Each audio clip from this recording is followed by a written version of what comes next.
आज हम एक अहम तारीख पर बात कर रहे हैं। 13 दिसंबर 2001, जब भारतीय संसद पर, आप जानते हैं, एक बहुत ही भयानक आतंकी हमला हुआ था। हमारे पास इससे जुड़े कुछ लेखों के अंश हैं और हम कोशिश करेंगे कि इस हमले के मुख्य पहलू, इसका असर और जो सबक मिले उन्हें समझें।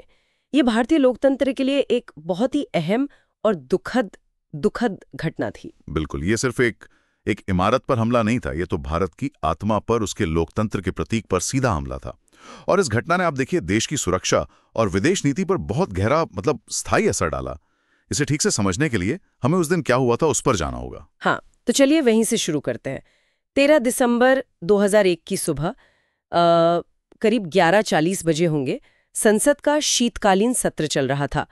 तभी 5 आतंकवादी भारी हथियारों के साथ वो एक सफेद एम्बेसडर कार में आए।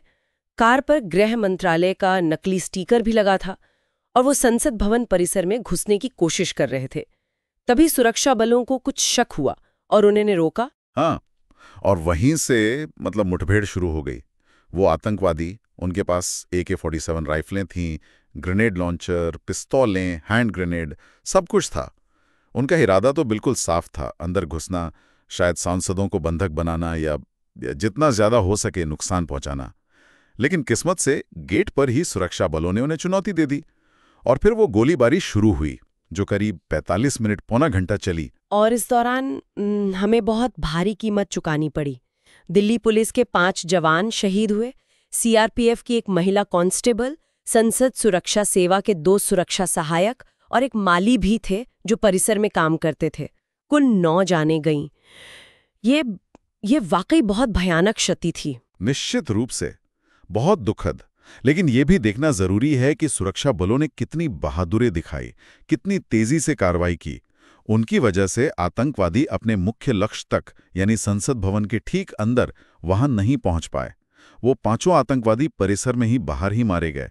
अगर वो अंदर घुस जाते तो सोचिए तबाही कितनी भयानक हो सकती थी। हाँ, स्रोत ये भी बताते हैं कि इस हमले के पीछे पाकिस्तान के आतंकी गुटों का हाथ था।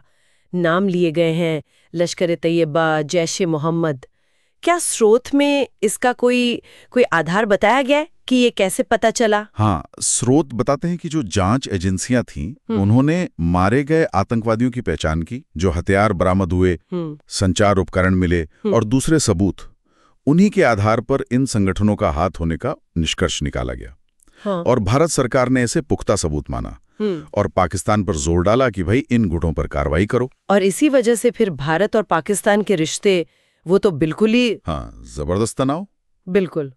बात युद्ध तक पहुंच गई थी, ऐसा सुना है। हाँ बिल्कुल, हालात बहुत ज्यादा गंभीर हो गए थे।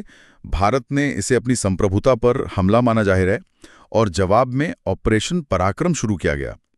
भारत ने पाकिस्तान से लगी पश्चिमी सीमा पर भारी संख्या में सैनिक तैनात कर दिए। फिर पाकिस्तान ने भी जवाबी तैनाती की और कई महीनों तक, आप सोचिए, दोनों परमाणु संपन्न देश युद्ध के बिल्कुल मुहाने पर खड़े थे। शायद दक्षिण एशिया के सबसे तनावपूर्ण दौरों में से एक था वो। इस पूरे मामले में एक नाम जो बार बार आता है वो है अफजल गुरु।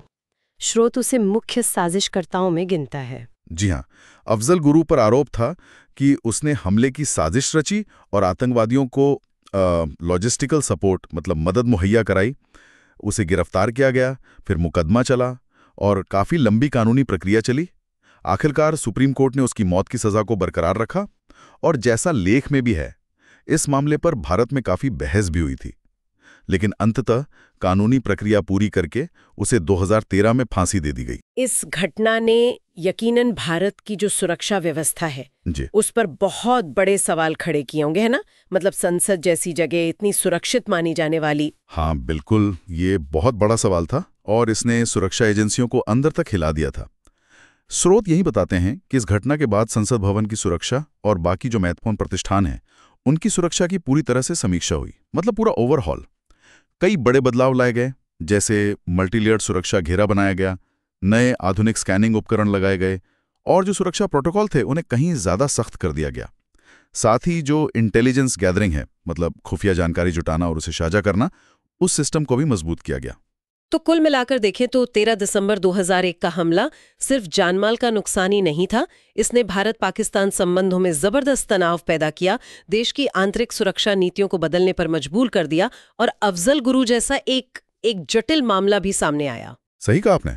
ये घटना राष्ट्रीय सुरक्षा पर जब भी बात होती है तो हमेशा एक अहम मुद्दे की तरह सामने आती है और ये हमें सोचने पर मजबूर करती है कि कोई भी देश, खासकर एक लोकतांत्रिक देश, अपनी सबसे महत्वपूर्ण, सबसे प्रतीकात्मक संस्थाओं की सुरक्षा और दूसरी तरफ जो खुलापन होता है लोकतंत्र का, उसके बीच संतुलन कैसे बनाए। ये एक निरंतर चुनौती है मेरे ख्याल से। वाकई ये सवाल तो हमेशा रहेगा कि खुलापन और सुरक्षा, इनके बीच जो नाजुक संतुलन है, इसे कैसे साधा जाए।